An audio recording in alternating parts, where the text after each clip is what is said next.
안녕하세요. 고물천부경 제69강 진행하겠습니다.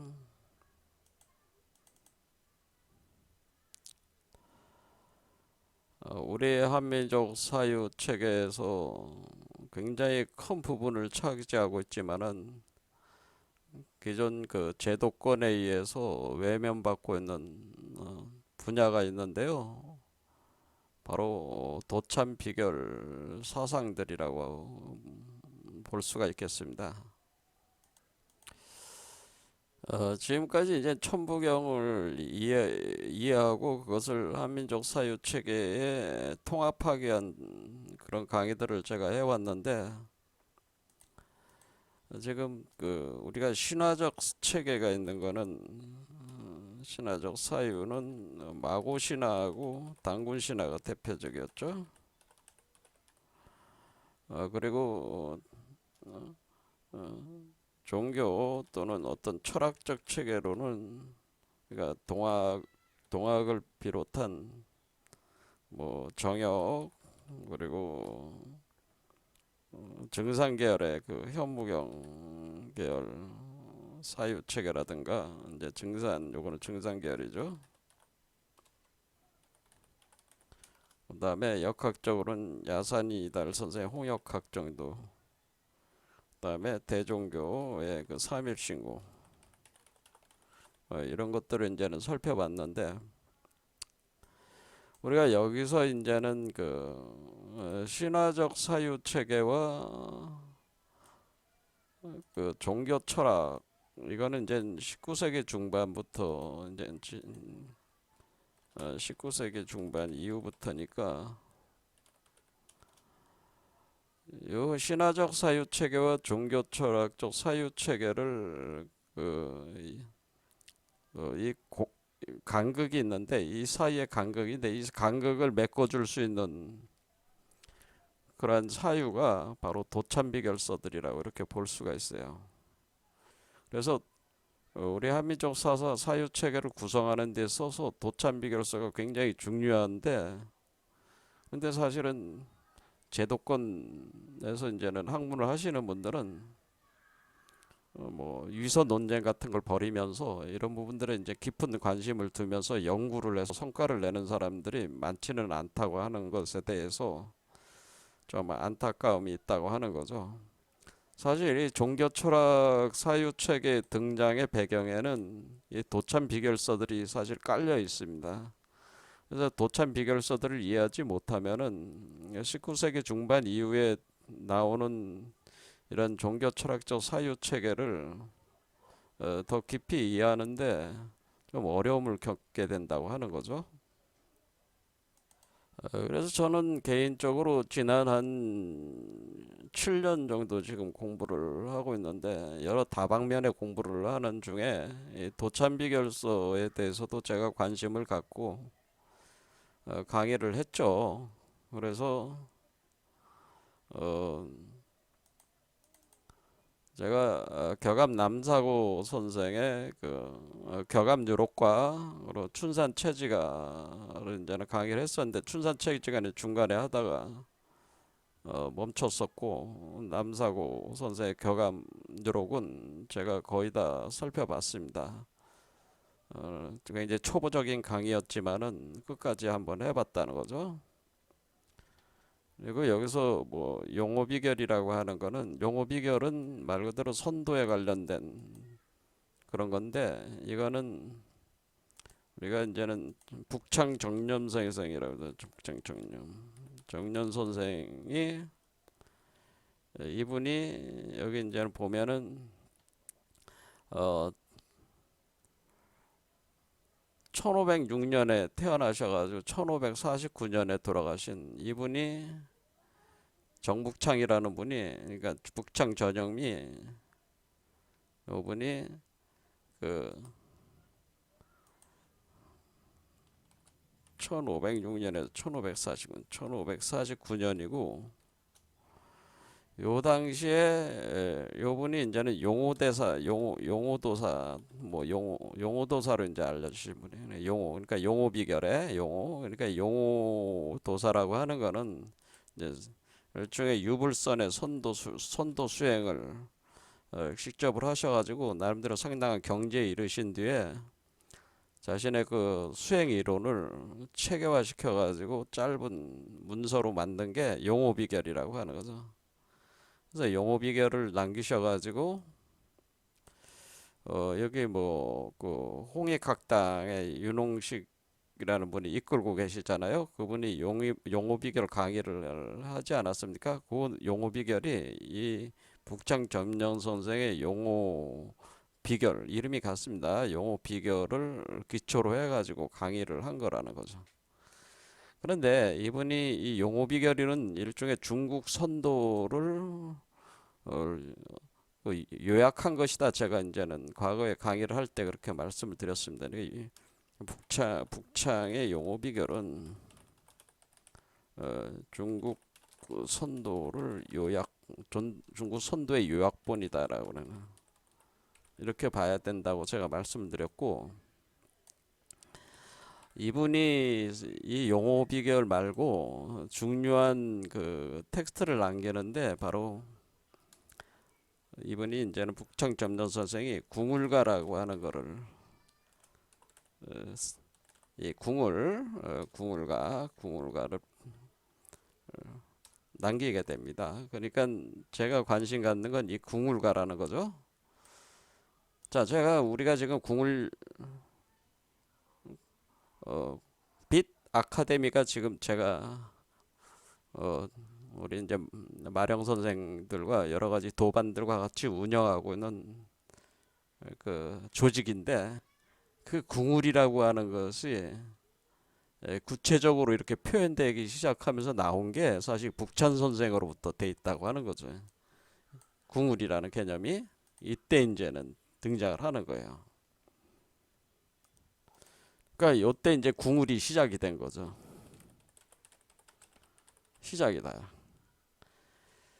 그리고 요 교감 남사호 선생은 교감유록을, 그러니까 이제 북창 선생 같은 경우는 정북창의 궁울가 이렇게 돼 있습니다. 그래서 이 궁울이라는 말이 이제 여기서 되는 거죠. 여기서 나와가지고 뭐 궁울 성진 습진하면 이매망량 소멸이라 뭐 이런 얘기는 이제전전 찾아보소, 이런 내용들이 궁을 불러 인화하면 재앙은 춘소서라고 뭐 이런 식으로 쭉 궁울가를 불러보소 뭐 이런 식으로 그게 이제 내용들이라고 하는 거죠. 자선 우선 놀아보자 청궁천을 사천하고 태궁태을 사지로다. 이 노래를 늘 부르면 궁궁울를 성도로다. 이렇게 이제 궁울, 그러니까 지금 우리 궁울빛 아카데미의 그 핵심 개념인 궁울 사상이라고 하는 것이 처음 제시한 분이 사실은 북창 전현 선생이라고는 궁궁을을 여기서 나오는 거죠. 그래서 이것이 나중에 최수훈 선생의 그 궁을 영부 사상으로 이제 또 전개가 되는 거죠. 근데 이분만 이런 게 아니고 이제 남사고 선생, 교감 남사고 선생은 교감 남사고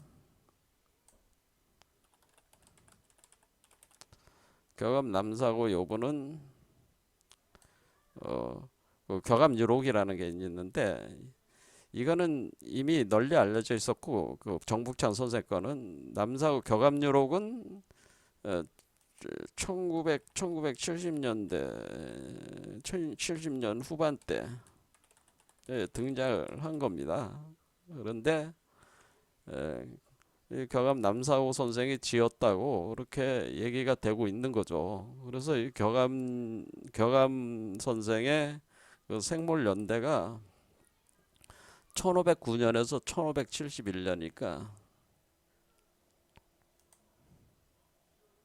그러니까 이분이 1509년에서 1571년이니까 지금 여기 그 교감 남사호 선생과 북창 전현 선생이 그러니까 나이로 따지면은 연세로 따지면 3살 위죠. 그냥 같은 시대뿐이라는 거예요.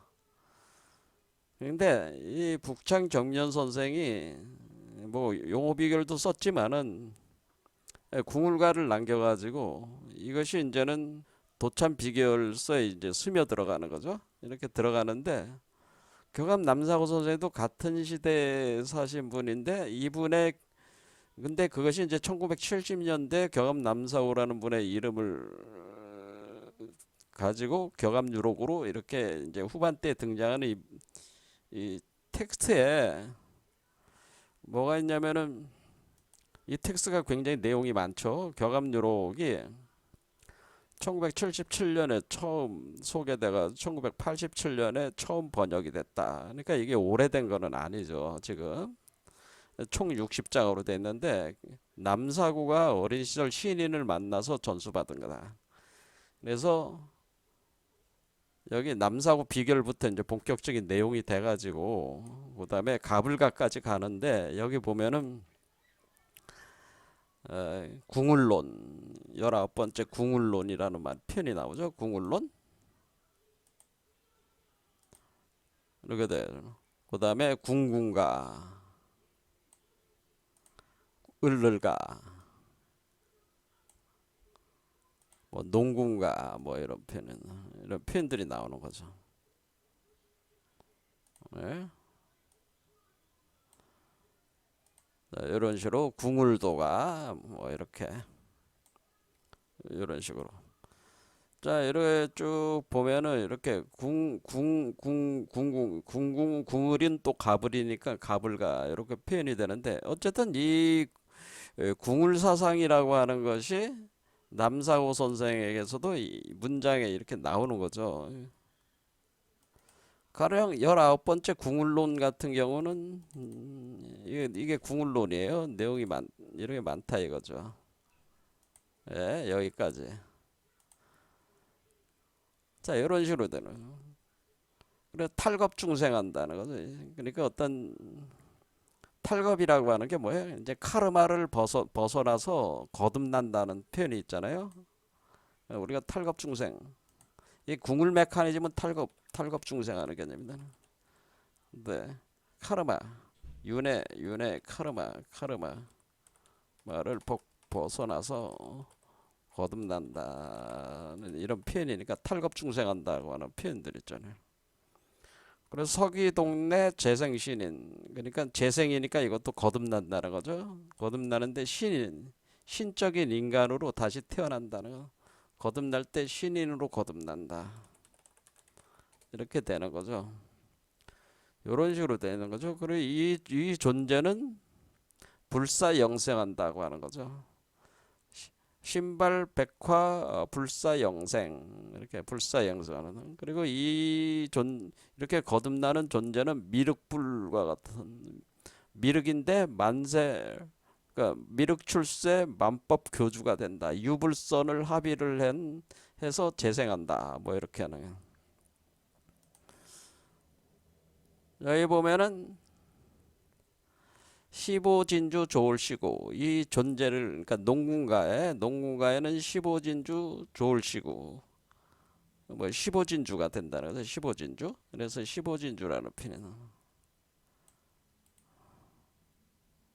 자, 아까 그러니까 우리가 이제 궁을로는 여기까지고 지금 아까 농군가 여기까지라는 거죠. 이렇게 근데 농군가는 이제 15진주라는 개념 15진주 근데 여러분들도 봤지만 이 15진주라는 건 뭐예요?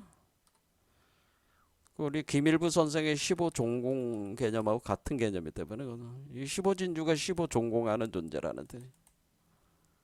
정역에 이게 진인인데 만인이 고대한 진인인데 정도령이라고 하는 거죠. 그러니까 이 15진주가 바로 정도령이다라고 하는 겁니다. 아, 여기 정도령이구나. 이 15진주가 되는 존재가 정도령이구나. 정도령 된다고 하는 거죠. 자, 그래서 정도령에 대한 얘기가 이렇게 나옵니다. 그래서 연년익수, 그러니까 뭐 연년익수라는 거 뭐 목숨이 계속 늘어나는 거니까 장생하는 걸 얘기하는 거죠. 그래서 궁울산수 십승대, 그러니까 십승지 사상이 여기 이제 있는 거예요. 십승지 사상. 궁울대도 천하명, 불로장생 화성국. 그러니까 불로장생 화성국. 신선이 돼서 신선의 나라가 열린다. 천변만화 궁울도 뭐 이런 식으로 표현이 돼 있는 거죠. 자, 그래서 여기 궁궁과 을을과 그 다음에 궁을도가 여기 보면 이제 44번째죠. 불로불사 성경, 궁을지간 성경. 이것은 구원선이다, 구원방주다 그런 데다. 불로초와 불사약이 무도대병. 그러니까 무도한, 그러니까 도가 없는 무도한 자들이 큰 병에 걸린 자들이 있는데 이런 자들을 다 고쳐낸다는 거, 만병퇴춘한다나 만병퇴춘. 육신멸마, 그러니까 몸에 있는 여러분의 육체에 있는 육체적 몸에 있는 마귀들을 어떻게 소멸시켜 버린다고 하는. 그러네. 용천검을 높이 두고 멸마경, 마귀들을 소멸시킨다, 뭐 이런 표현들이 있는 겁니다. 자, 이런 거죠. 자, 그래서 우리는 19세기 중반부터 등장한 일종의 궁을 개벽 사상이라고 그렇게 봐야 되겠죠. 궁을 개벽 사유 체계가 이미 북창 점령 선생과 경암 남사우 선생 1500년대 중반부터, 그러니까 16세기 중반에, 이건 뭐야? 16세기 중반에 이미 궁울 사상이라든가 이러한 궁울 개벽론의 그 기틀이 이미 여기에 구축이 돼 있었다고 하는 걸 알 수가 있는 거죠. 그러니까 16세기 중반에 뭐야? 궁울 개벽 사유 체계가 어디에 있었다? 도참비결스들의 등장한다고 하는 거예요. 그래서 틀이 딱 잡혀, 아주 틀이 딱 정확하게 잡혀가지고 등장을 해가지고, 이것이 결국 이 궁울개벽 사상이라고 하는 것들이 결국에는 이 동학, 정역, 증산 계열의 여러 가지 종파들, 그리고 홍역학이나 뭐 이런데 영향을 주는 거죠. 이렇게 쭉 주면서 이제 19세기에 이제 열매를 맺는 거죠. 그러니까 이때부터 이제는 자라가지고 16세기 중반부터 자라가지고 19세기 중반에 와가지고는 꽃이 피면서 열매를 맺는 단계를 거친 것이다, 그런 겁니다. 그러니까 우리 크게 보면은 일단은 우리는 신화적 사유 체계에서 시작을 해가지고 크게 보면은 어떻게 된다는 거예요. 이렇게 우리는 어떻게 이걸 이해할 수 있냐면은 이 우리 한민족 사유 체계를 우리가 이제 천부경을 중심으로 해서 이제 구축을 해 나갈 때 결국 궁울개벽 사상으로 이거를 틀을 잡아 나가야 되는데, 그거는 일단 신화적 사유 체계가 먼저 마고신화 단군신화 기초로 해서 돌아가고, 그 다음에 16세기 중반부터 본격 전개된 도참 비결 사유 체계. 근데 요거는 핵심으로 여기서 이제 우리가 볼 수 있는 분이 북창 정념 선생의 궁울가, 그렇죠? 궁울가라든가, 그 다음에 격암 남사고의 그 격암유록이 있다는 거죠. 자, 그래서 우리는 이 시기에 이미, 그러니까 이렇게 신화적 사유 체계, 마고신화 단군신화가 1단계가 있고, 그 다음 단계는 16세기 중반에 이런 도참비결 사유 체계들이 본격 등장을 하고, 19세기 중반에는 그런 것들이 완전히 체계화가 돼가지고 종교와 철학의 사유 체계로, 궁울 개벽 사유 체계로 이것을 틀을 잡았다고 하는 거죠. 그 다음에 나오는 게 우리가 세 번째 나온 게 뭐예요? 그러니까 그 다음에 등장을 하는 것이 천부경과 우리가 이제 삼일신고 같은 것들이 이제 그 뒤에 대종교 계통의 문서들이 이제는 등장을 하는 거죠. 20세기 초반에. 자, 이런 식으로 이제는 흘러간다. 전반적인 흐름이 이렇게 보시면 된다는 거죠. 그래서 제가 이제는 해서 연구를 한 거는 이 북창 전년 선생의 궁을과 경암 남사고 선생의 경암 유록, 그 다음에 이제는 도참 비결서 중에 제가 이제 눈여겨보면서 강의를 했던 게 춘산 체지가라는 게 있습니다. 춘산 체지가. 그래서 춘산 체지가에서 우리가 이제는 또 제가 볼만한 사유 체계는 뭐냐면은 그 남조선 사상이라는 게 이제 본격 이제 등장을 해요. 춘산 체지가에서는. 그러니까 남조선 사상이 뭐냐면은 앞으로 세계를 이끌어 나가는 그 주도국이 우리 이제 남한이 된다고 하는 거죠. 근데 이때는 남북한이 나눠지지 않은 시대잖아요. 춘산 체지가가 등장을 한 거는 언제 등장했냐면은 이게 1894년에 동학혁명 일어나기 직전, 이것이 춘산 체지가가 세상의 모습을 드러냅니다. 요때 이제는 그걸 보면은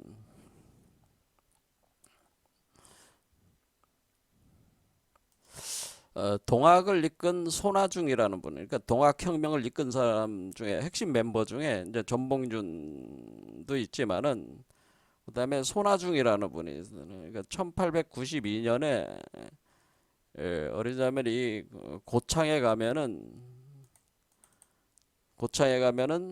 도사람 마의 열의 좌상이라는 게 있어요. 선운사. 그 선운사에 여기에 숨겨져 있던 비결서를 이것을 이제는 찾아냈는데 그게 바로 이 체지가였다고 하는 거죠.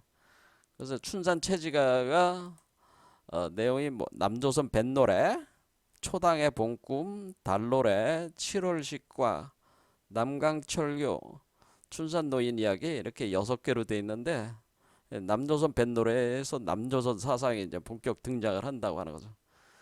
그래서 이 남조선 사상이라고 하는 것은 이때 이제 등장을 한 1892년이니까 이때 이제 손아중이라는 분이 사람들을 데리고 가가지고 그걸 이 문서를 찾아낸 거예요. 그래서 세상에 이제 모습을 드러낸 거예요.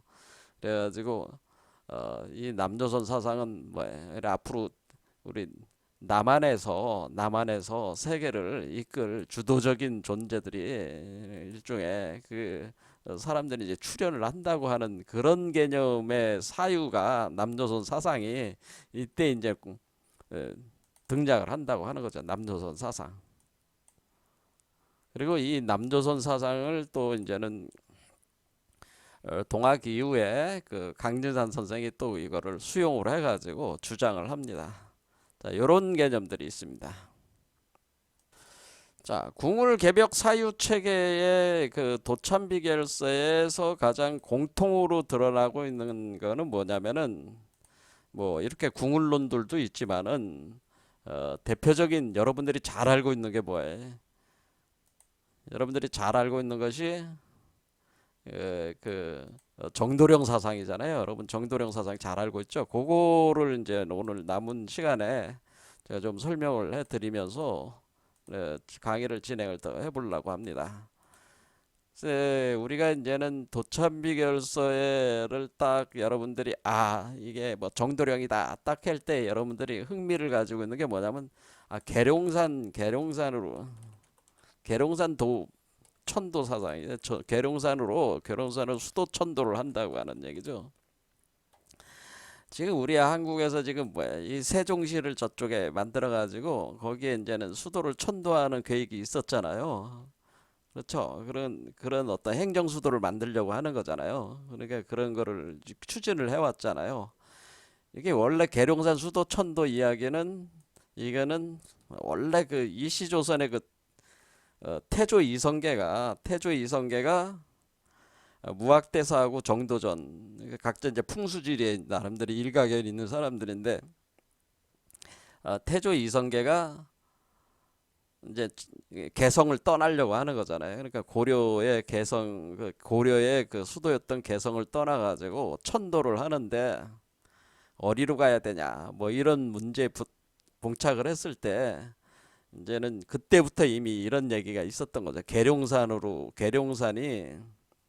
적당하다. 그래서 그 계룡산에 가보니까 그것도 안 맞는다. 그래서 한양으로 간다. 그래서 한양에다가 지금 수도를 옮긴 거잖아요. 그런데 이 계룡산 수도 천도 이야기들이 사실은 이것이 도촌비결서의 에, 핵심 중에 하나입니다. 계룡산 수도 천도 이론이고, 이 계룡산 수도 천도되는 여기를 십승지라고 보는 거예요, 사실은. 많은 사람들이 이제 여기 이제는 십승지론이라는 게 또 이제는 그 핵심적인 개념인데, 십승지는 원래 이게 뭐야? 물론 이제 그 세계적 대재난이 일어나면은, 그러니까 우리 한반도에는 뭐 전쟁이 일어나거나 어떤 뭐 엄청난 대재난이 일어날 때에 이게 숨어 들어가서 살아날 수 있는 보명처라고 하는데, 이렇게 숨어 들어가서 살아날 수 있는 보명처를 찾는다고 하는데, 시기에 살, 살, 그러니까 살아남을 수 있는 10개의 땅, 지역을 얘기하는 거예요. 지역, 10개 지역. 그걸 십승지라고 이렇게 본 거죠, 이거를. 그래서 이 십승지론이 이제 핵심. 자, 계룡산 수도 천도는 뭐예요? 우리가 이제 앞으로 이시조선이 망하고 정씨 나라가 생길 때, 나라가 출현할 때, 그 수도가 뭐예요? 계룡도읍이라고 하는데, 계룡도읍지가 되는 것이다. 이런 얘기가 있는 거고, 이런 거로 이제 발전을 한 것이고, 십승지 개념은 대환란식에 살아남을 수 있는 10개 지역이다라는 이런 게 이제 발전해 왔고, 또 여기서 이제는 진인 출현한다고 할 때, 진인이라고 하는 개념은 진짜 참된 사람이라는 뜻이잖아요. 우리말로는 이제 참된 사람이다 그런 뜻인데, 이거는 선도에서 쓰는 말이에요. 선도에서. 그러니까 일종의 그 여러분들이 신선이라고 생각하시면 돼. 신선이 된 사람들. 그러니까 신선이 된 사람을 그 진인이라고 하는 사람이 진인인데, 이 진인이 출현을 하는데, 그 진인이 이 존재가 바로 정도령이라고 하는, 정도령. 그럴 때 우리가 이 발을 정자 쓰지 않고, 그거는 너무 추상적 개념이 되니까 이 나라 정자를 써서 정도령이다 이렇게 하는 거죠. 그리고 이 정도령이 신선이지만은 신선이면서 동시에 뭐야, 부처 미륵불. 그러니까 미래 우리 우리가 불교에서는 미래불이죠. 앞으로 지금 석가모니 불의 시대가 이제는 말법 시대 와서 이제 끝나고, 미륵불이 도솔천에 있다가 지금 하강을 해가지고 이 세계에 출현하게 되는 그 부처가 되는 거예요, 부처. 근데 그 부처가 미륵불이 세우는 세계는 용화세계가 되는 거예요, 용화세계라고 하는 거예요. 그 다음에 신선이 되는 세계는 우리가 이제는 지상성국, 그러니까 성국, 그러니까 이제 신선들의 나라, 이렇게 이제는 나름대로 그 지상성국을 세운다, 용화세계를 세운다. 이게 다른 말 같지만은 선도에서는 지상성국이라고 하는 거고, 불교 미륵불 계통에서는 용화세계라고 하는 거죠. 이런 세계. 그런데 요런 존재, 요게 이제 진인인데, 요 신선이. 근데 진인인데 이 이름이 정도령이라고 하는 거죠. 정도령 사상. 그래서 우리가 이제 대표적인 게 이게, 이렇게 세 개가 우리가 정도령 사상 해가지고, 그 계룡산 수도천도 이론, 그리고 십승지론, 그 다음에 정도령 진인론, 뭐 이런 식으로 해서 하는 세 개 정도가 조금 많이 알려져 있는 거죠. 그래서 우리가 이시조선은 망해가지고 정씨의 나라가 이제는 새로운 나라가 이렇게 생긴다. 이제 역성혁명에 의해서 망한다는, 역성혁명을 일으킬 때 이제 새로운 나라가. 자, 요거를 이제는 뭐 시간이 뭐 얼마 남지 않았지만은, 이거는 이제는 얘기를 해보겠습니다. 자, 일단 계룡론이라고 하는 건 뭐냐면, 계룡산이라고 하는, 계룡산. 계룡산입니다. 그러면 뭐 계룡산.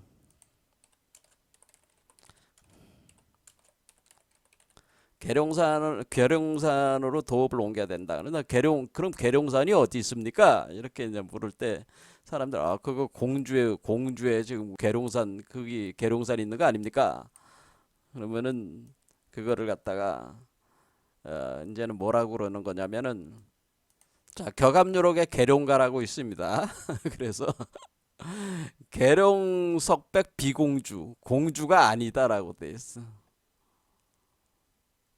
그 공주가 아니고 평사지간이 진공주다. 그래서 공주 계룡은 불피처다. 그러니까 거기가 공주에 있는 그 계룡산은 피난처가 아니다라는 뜻이에요. 피난처가 아니다. 그러니까 여기서 보면은 비산비야 백사간이 궁궁십승 진인처고 공주계룡 불피천이 이렇게 돼 있단 말이에요. 자, 그러니까 입산수도 하산시라. 그래서 뭐라고 돼 있냐면은 우리가 이 산이 아니고 그러니까 이런 얘기입니다. 그러니까 우리가 여기서 이제 주장하는 건 뭐냐면은 산도 아니고 아니다라고 하는 산도 아니고 들도 아닌데 그 계룡산이라는 게 그러니까 계룡산이라고 하면서 산도 아니라는 거지. 그렇죠. 계룡백석. 그 그래 왜냐면 입산수도 그러니까 산에 들어가서 수도하지 말아라. 그러니까 산에 들어가서 수도하지 말고 산에서 내려와야 된다 그런 표현이 돼 있단 말이야. 그래서 산에 들어가지도 말고 그런 얘기해. 산도 아니고 들도 아닌데 거기는 뭐예요? 하얀 모래들이 있는 공간이다라고 하는 거죠. 여기 하얀 모래들이 있는 백사 하얀 모래밭이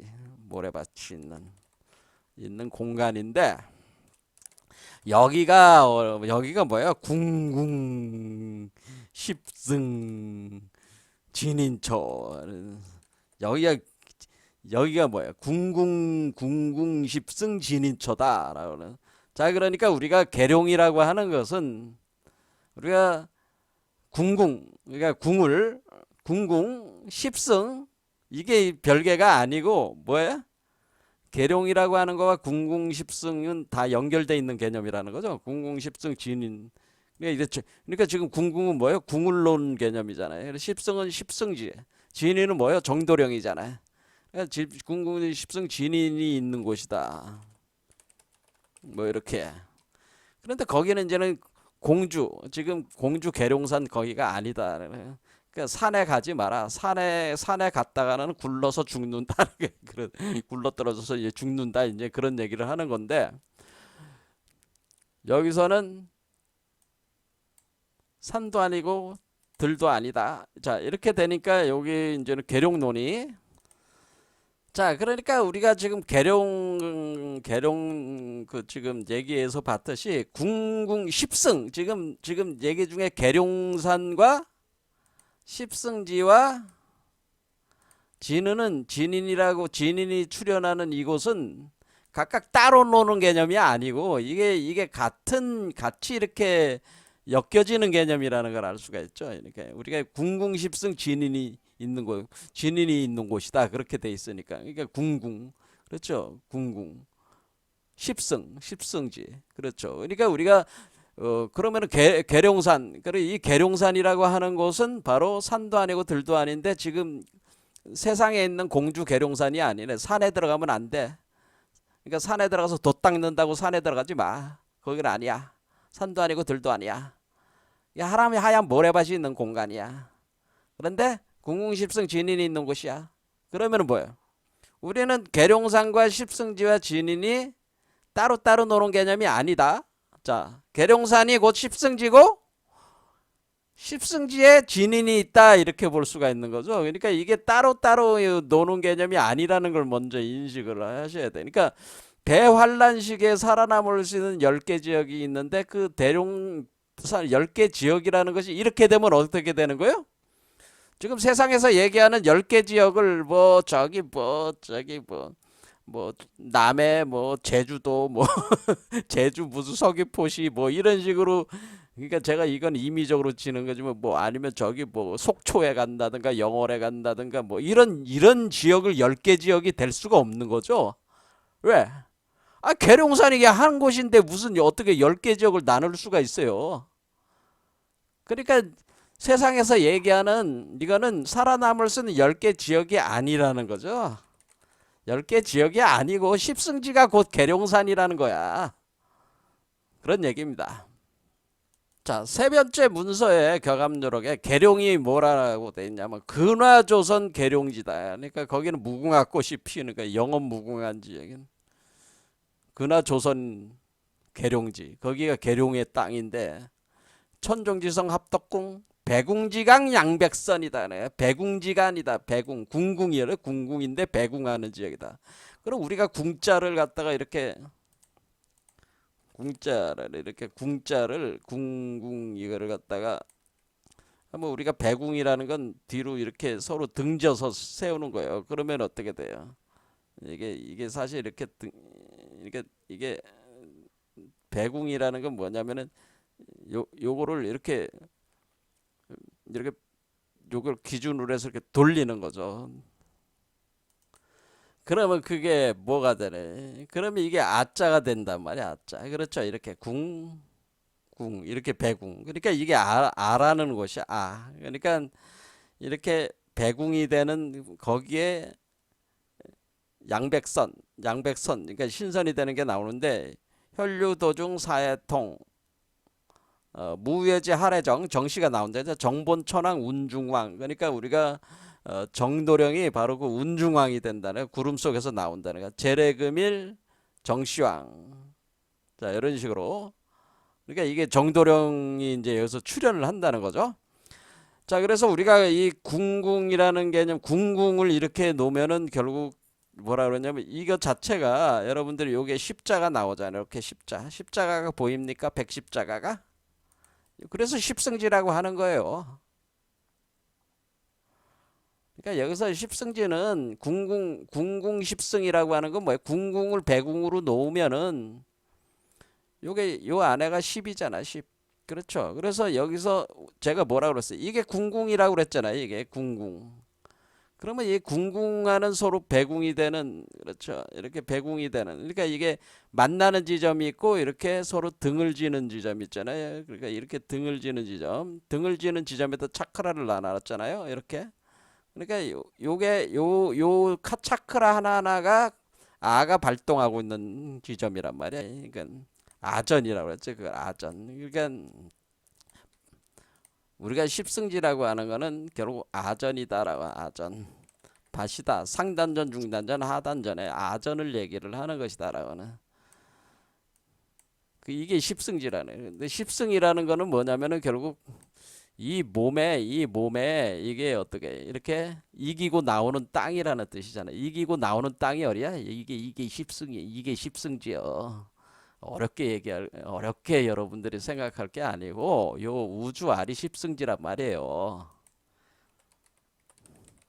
왜냐면은 이 10이라고 하는 10이 발동하는 그렇죠. 그러니까 이 얘기는 뭐예요? 신무국이 발동하는 7개 차크라를 이기고 나온다는 뜻이에요. 이기고 나온 그 땅. 얘가 이기고 나온 새로운 땅, 새 하늘과 새 땅이잖아요. 얘가 지금. 그러니까 얘가 십승지란 말이에요. 그렇죠. 그러니까 요 세 개가 십승지란 말이에요. 요 세 개가. 자, 그러면은 요 세 개에 있는 얘가 누구예요? 얘가 정도령이지 뭐 다른 게 뭐가 이게. 십승이라고 하는 거는 승 이긴다는 뜻이 십승지. 땅.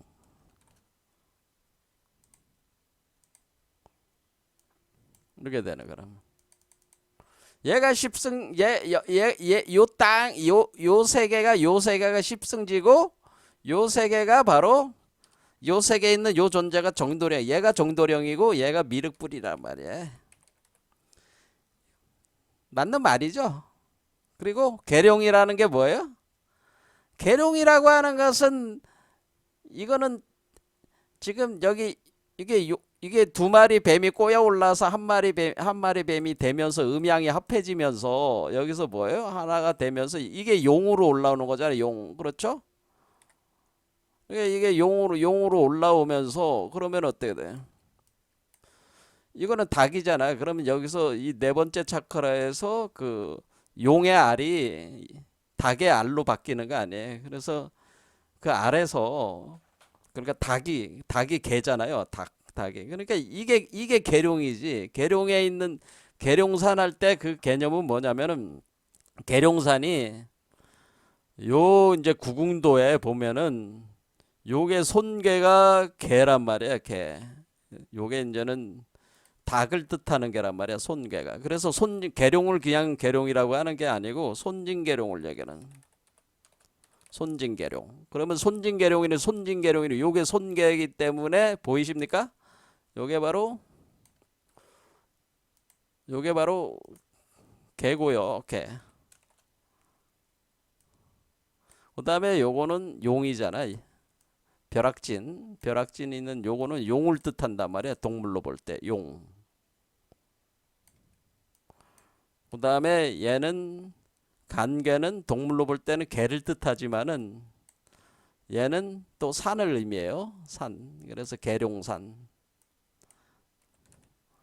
그러니까 계룡산이라고 하는 것은 사실은 뭐냐면은 여기 있는 그러니까 여기 있는 이 구성되어 있는 그 팔개, 문왕 팔개 중에 그러니까 우리가 팔개가 세 종류가 있다고 그랬잖아요.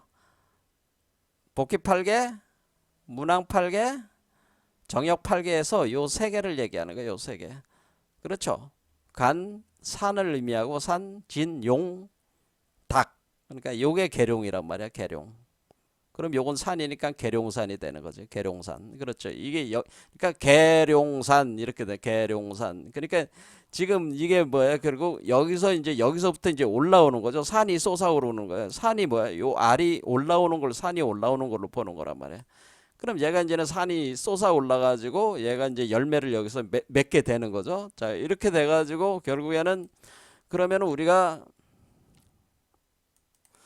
계룡산이라는 건 결국 이 밑에서부터 이게 지금 세 번째니까 인, 묘, 진, 사 이렇게죠. 축, 인, 묘, 진, 사 요게 이제 계룡산이죠. 그러니까 이렇게 여기로 뭐 자축, 인, 묘, 진, 사, 오 하면은 두 번째 차크라부터 여섯 번째 차크라까지가 어떻게 돼? 여섯 번째 차크라까지가 계룡산이란 말이야. 이 계룡산. 계룡산. 그래서 여기에 이제 요게 이제 계룡의 메커니즘이다 그런 겁니다. 그러면 이거는 원래 이 계룡산이라는 개념은 어디서 나온 거냐면은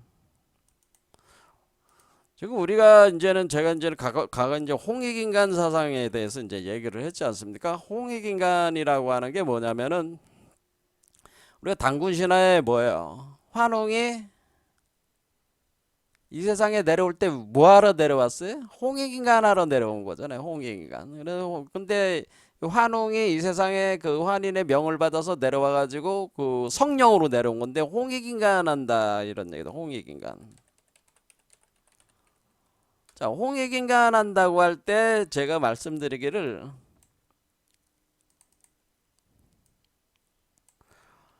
제가 요거 익자가 뭐냐면 이게 얘기하는 것 자체 이게 풍내익이다라고 제가 그랬어요. 풍내익. 그래서 요 익자가 풍내익이다. 그러니까 우리가 그 주역의 그 64개로 보면은 이제 풍내익에 속하는 것이다. 그래서 42번째 풍내익이다라고 하는 42번째 풍내익. 그러면 42번째 풍내익이 되면은 홍익인간의 그러니까 홍익인간의 홍익이라는 건 어디서 나온 말이냐면은 익자는 풍내익에서 나온 거고. 그러면 풍내익입니다 할 때 우리가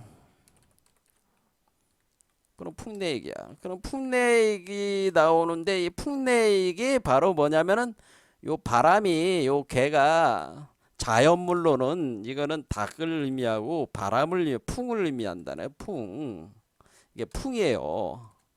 그 다음에 용은 뭐를 의미하느냐면 이거는 용 말 그대로 우리로 보면 용을 의미하고 이거는 번개 뇌를 의미하는 거다. 뇌. 그러니까 요 이 손진계룡이라는 것 자체가 풍내익을 이 모양 자체가 풍내익괴를 지금 표현해 주고 있는 거란 말이에요. 이해가 되십니까? 그래서 홍익인간의 이익이란 말이야. 그러면 우리가 풍내익은 어떤 이익을 준다는 거죠, 세상에. 그러면 내가 내 걸 뺏어. 제가 손익이라는 말을 나왔잖아요. 손익. 내가 손해를 보고 내 거를 덜어가지고 남한테 보태준다는 게 손익이란 말이에요. 그러면은 손괴는 뭐냐면은 산택손괴가라는 게 산택손. 그 우리가 이제는 그 산택손. 손은 뭐야? 내가 덜어가지고 남한테 더해준다는 개념이에요. 자, 그러면 내가 산택손의 산은 뭐냐면 요걸 얘기를 하는 거라면 요게 산택손의 산. 그러니까 산, 그렇죠? 산이 있어. 택은 여기 있어. 택괴는. 그러니까 택괴에 요 산이 어떻게? 이게 자궁이야. 여자의 자궁. 그 안에 산괴가 있어서 여기서 뭐야? 요 아이가 솟아오르는 게 요 아이가 솟아올라서 나오는 게 산택손이란 말이에요. 그렇죠? 이렇게 솟아서 이게 나가는 게 산택손이란 말이야. 나가는 게. 그러니까 산택손이고 이게 나간 것이 세상으로 들어오는 게 풍내익이란 말이야. 자, 그래서 산택손. 그러니까 이렇게 나가서 이렇게 가는 게 풍내익이고 이렇게 들어가는 게 산택손이란 말이야. 이렇게. 그러면은 이것은 우리가 계룡산이라고 하는 거는 뭐냐면은 결국 풍내익손이라는 거를 하는 거죠. 익손. 그러니까 우리가 계룡산이라는 메커니즘이라고 하는 거는 손익의 개념으로 돼 있는 거라는 거죠. 그게 바로 홍익인간 사상이라는 거예요. 홍익인간은 그럴 때 우리가 홍자는 이게 어디서 나온 거냐면 홍자는 이게 그 중지곤계에 나옵니다. 중지곤계. 자, 중지곤계 보면은 중지곤 이게 공계가 이렇게 생겨서 했을 때 여기 이제는 그 단사에 뭐라고 되냐면 지제 곤업 만물자생 내순승천 고누재물 덕합무강 하몽광대 품물하명 이렇게 돼 있단 말이야. 자, 그럼 하몽광대 품물하명이라는 표현이 무슨 얘기냐? 이것은 포함하고 있다, 품고 있다라는 뜻이야. 홍을 품고 있다. 근데 그 홍이 광대해진다, 빛을 내면서 대우주체가 된다는 뜻이에요. 빛으로 나가면서 대우주가 된다. 거기서 모든 만물이 거기에서 구현이 되는다. 그러니까 그 부글부글 끓어오르면서 몸 안에서 그것이 품자형으로, 그러니까 품이라고 하는 것은 세 개의 수레바퀴가 돌아간다는 개념인데 이렇게 돌아가가지고 요게 만들어진다는 의미예요. 그래서 이 홍자 자체는 여러분들 홍자 자체가 어떻게 생겼어요? 여러분들은 홍이라는 것 자체가 이게 활궁자가 있죠. 활궁. 그러니까 홍이 뭘 뜻하는 거냐면 이걸 뜻하는 거란 말이에요. 이거 이해가 되십니까? 그러니까 여기 보면 우리가 여기서 보면 아직까지 이게 날개가 없는 상태 있잖아요. 그러니까 요 뱀만 이렇게 감싸고 있는 상태. 그러니까 요런 상태. 알은 알인데 이렇게 뱀이 감싸고 있는 거 있잖아요. 요게 바로 홍이에요. 요게 홍이야, 홍. 요게 홍이라서 이렇게 돼 있어 가지고 요게 어떻게 되는 게 봉황으로 올라가는 거죠. 그러니까 이게 홍익인간이라는 거는, 그러니까 요 개념은, 요 홍은 결국 뭐냐면 요 홍은 산택손 개념이에요. 산택손. 그리고 익은 풍내익 개념이란 말이에요. 이렇게 돼 있는 것이다라고 하는 거죠.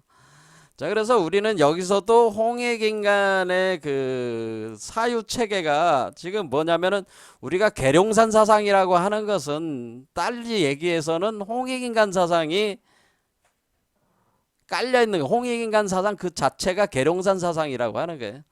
근데 여기선 수도를 천도한다는 얘기예요. 근데 이 두 개의 괴가 우리가 계룡이라고 하는 말 자체가 왜 수도를 천도한다 그러냐면은 여기 산택손괴가 있고 풍내익괴가 있는데 여기서 여기 천국이라는 말이 있어요. 여기 네 번째 괴에 천국, 그러니까 수도를 옮긴다는 뜻이 있어. 여기 풍내익괴에 수도를 옮깁니다 이렇게 돼 있단 말이야. 그러니까 천국이라고 하는 건 나라를 옮긴다 그런 뜻이에요. 나라를 옮긴다. 나라가 옮긴다. 나라를 옮긴다. 그러니까 뭐야? 이게 이씨의 나라에서 정씨의 나라로 바뀌는 거야. 나라에서 정씨 나라로. 정씨 나라로 바뀌는 게 바로 천국이란 말이야. 나라를 옮긴다. 나라가 바뀐다는 뜻이에요. 나라를 바꾼다. 그러면 이 나라를 바꾸는 거 천도한다. 그래서 천도하게 된다. 그런 말이 나오는 거죠. 그러면 나라를 옮긴다고 할 때 이게 천국한다고 하는 게 네 번째 효에서 일어나는 거예요. 그러니까 네 번째 차크라에서 일어난다는 뜻이에요. 이게. 그러면은 그게 개념이 그건 뭡니까? 그러면은 여러분들이 지금 이 소우주체인 인간이라는 그 나라에서 요 대우주체의 그 정도령의 미륵 용화 세계로 옮기는 거 아니야. 여러분 자신이 옮겨가는 거잖아요. 그래서 다시 태어나는 거잖아요. 네 번째 차크라에서 그런 일이 일어나니까 네 번째 효에 있는 거라. 그러니까 우리가 수도를 옮긴다. 나라가 바뀐다. 이시조선이 망하고 정씨의 나라가 생긴다는 건 뭐냐면은 이씨는 왜 이씨는 뭐냐면 이게 목기운이라 뭐 목기운을 뜻하는 거야. 목기운이고 정씨는 금기운이란 말이에요. 금. 왜냐하면 이씨는 여러분들이 이자를 보면은 여러분들이 뭐가 들어가 있어요? 나무 목자라는 뜻이잖아요. 나무목의 아들 자자잖아요. 정씨는 뭐가 들어가 있어요? 정에는 뭐가 들어가 있어? 정에는 닭유자가 들어가 있죠. 닭유. 닭이 자축인묘 진사오미 신유술에 할 때 신유가 금이란 말이야. 여기 보면은 신유에서 유가 금이란 말이야. 그러니까 이 씨는 목이고 정씨는 그 나무에 달린 열매라는 뜻이에요. 그러니까 요 나무가 예? 이 나무가 이씨고 이씨 조선이고 요 열매가 정씨야 정씨. 이해가 되시죠?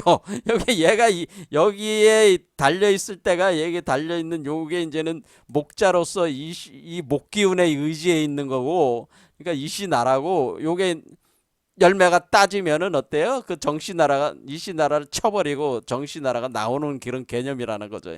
그래서 이가 정으로 바뀔 때가 이해돼요. 그러니까 우리가 목기운에서 금기운이 이렇게 바뀌는 거. 그러니까 여기서부터 우리가 크리스탈 유리 광합체가 생기고 그리고 그 황금 메탈자가 생기니까 이제 금기운으로 바뀌는 거잖아요. 그래서 하얀 모래밭이라는 게 하얀 모래밭이 있다고 하는 건 뭐예요? 이게 하얀 모래밭이 바로 크리스탈 유리 결정체들이요. 그러니까 이 이치를 알아야지 이게 그러면 우리가 저 유리를 뭘로 만들어요? 모래로 만들잖아. 그러니까 제가 유리광화 세계가 열린다고 하는 거는 우리 몸에 모래가 그 유리 결정체들로 이렇게 돌고 도는 그런 개념이란 얘기지. 이게 네 번째 차크라부터 이해가 되시죠? 그래서 백사장이 있어야 된다는 거지. 백사장이 있는 그곳이 바로 십승지다. 그런 뜻이란 얘기. 그러니까 우리가 블랙홀에서 화이트홀로 나올 때부터 이제는 이때가 이제는 십승지가 되고 이제 그게 되는 거죠. 진계룡이 되는 거죠. 계룡산이 이제 진계룡이 되는 이게 진인이 이렇게 되는 거죠. 그리고 여기 바탕에는 뭐가 돼? 이렇게 진행을 할 때 이제 치유 능력도 생기고 뭐도 되니까 이제 홍익인간이 이제 본격적으로 진행이 되는 거죠. 자, 그래서 우리는 이 계룡산 사상이라고 하는 것이 사실 주역에 기초한 사상이라 주역도 깊은 연관이 있고 그 홍익인간이 주역 그 두 개의 괴가 연관돼 있다는 걸 알 수가 있죠. 그러니까 산택송계와 풍내익계라는 41번째 그 산택송계와 42번째 풍내익계가 손익 그러니까 그러니까 손이라는 건 덜어내서 그러니까 이게 뭐야? 덜어내서 더해준다는 개념이니까 이것이 41번째에서 42번째 요 두 개가 바로 손익의 개념을 가지면서 자기 몸 안에서 그 아이를 만들어내서 덜어내고 그 아이는 또 다른 사람들에게 또 더해주고 이런 개념이 바로 손익의 개념이라는 거죠. 그래서 여기 풍내익계는 바로 그래서 이섭대천 목도 내행이다. 그래서 목도 생명나무 지식의 나무가 이렇게 오는 목도 그렇죠. 목도가 이렇게 가지로 이렇게 자라는 목도가 운행을 해가지고 이섭대천이라는 건 이 세계에서 저 세계로 건너간다 그런 얘기예요 이게. 그래서 중정 유경 해가지고 반드시 경사가 있다고 하는 것은 그 자식을 보게 된다고 하는 거죠, 이게. 자, 이제 잠깐 이제는 우리가 이제는 하나의 강좌로 이렇게 뭐 상세하게 설명은 안 했지만은 살펴봤죠. 살펴봤는데 이제는 정리를 하자면은 결국엔 우리가 이 그 도참 비결서의 그 핵심적인 그 사상도 뭐예요? 궁울개벽 사상이고, 이것도 이제는 홍익인간이라고 하는 게 결국 계룡, 손진계룡 사상이고, 그것이 주역의 산택송계와 풍내입계가 관련돼 있는 그 손익의 개념으로 작동이 되는 것이고, 바로 그 십승지라고 하는 것은 결국 그 궁궁이 백궁지간이 돼가지고 아전을 이루는 그런 개념, 우리 몸의 이 하나하나의 차크라가 아전이 되는 거죠. 그래서 거기서 태어나는 진인이 바로 정도령이고 미륵불이라는 건 요 존재를 이제 표현해 준다고 하는 거죠. 그러니까 이것 자체가 다 뭐를 뜻하는 거예요? 궁울영부 빈몸 활성화 과정을 설명한 거요. 그러니까 이 도참 비결서들도 뭐예요? 미래에 무슨 일이 일어나고 그런 게 아니고, 미래에 일어나는 일은 여러분이 미륵불이 되고 여러분이 신선이 된다는 예언이지. 다 예언의 핵심이 뭡니까? 여러분이 신선이 되고 부처가 된다는 예언이야, 이게 다. 근데 그것이 어떻게 되는가를 상세하게 설명해 주고 있는 것이 사실은 요 여러 예언서들 중에 제가 이 격암유록만큼 이렇게 세부적으로 알려주는 텍스트가 없다고 봅니다. 이 격암유록은 여기에 나오는 이 문구들은 중국에도 없고 일본에도 없는 문구들, 이 계룡론, 계룡사상, 그렇죠? 계룡론, 이 계룡이라는 이런 말 자체가 없어. 계룡론이라는 말 자체. 그다음에 궁울론, 이런 말이 없어. 중국에도 없고 일본에도 없어. 그리고 뭐가 있냐면 낙반사유, 이런 표현, 십승, 해인이란 말은 뭐 일본에도 있고 중국에도 있으니까 이거 뭐 보통 일반적으로 사용하는 불교에 사용하는 말. 산풍이라는 말은 없어. 그다음에 이렇게 석정 또는 이렇게 사답칠두론, 뭐 이런 양백론, 이런 개념들이 없단 말이에요, 중국이나 일본에.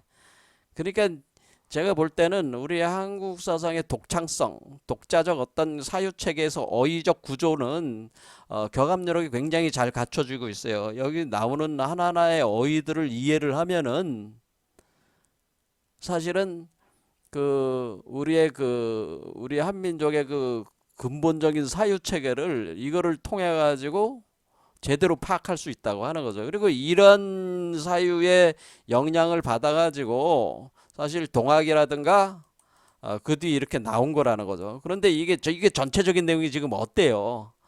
결국 우리 궁울영부 빈몸 활성화라고 하는 이 메커니즘을 가지고 궁울개벽이자 궁울개벽이 일어나 가지고 여러분 자신이 신선이 되고 부처가 되는, 그러니까 계룡, 여러분의 그 계룡이라고 하는 거는, 계룡산이라고 하는 거는 여러분 몸 안에서 작동되는 거고, 여러분 몸 안에 십승지가 있는 것이고, 그러니까 뭐 재난이 일어났다고 소리 찾아가는 게 아니고 우리 몸 안에 십승지가 있는 거지.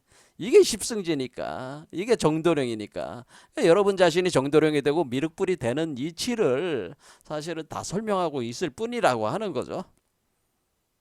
그러니까 이 도참 비결서를 우리가 굉장히 깊이 연구를 해봐야 되겠습니까? 안 해봐야 돼. 연구를 해야죠. 그런데 아무도 제대로 연구하는 사람이 제대로 없어. 그러니까 이런 이치에 의해서 연구하는 사람이 없단 말이에요. 단순한 예언서가 아니고요. 이 인간의 변화 원리를 심오하게 담고 있는 텍스트들이란 말이다. 그런 얘기죠. 자, 오늘 여기까지 하겠습니다. 감사합니다.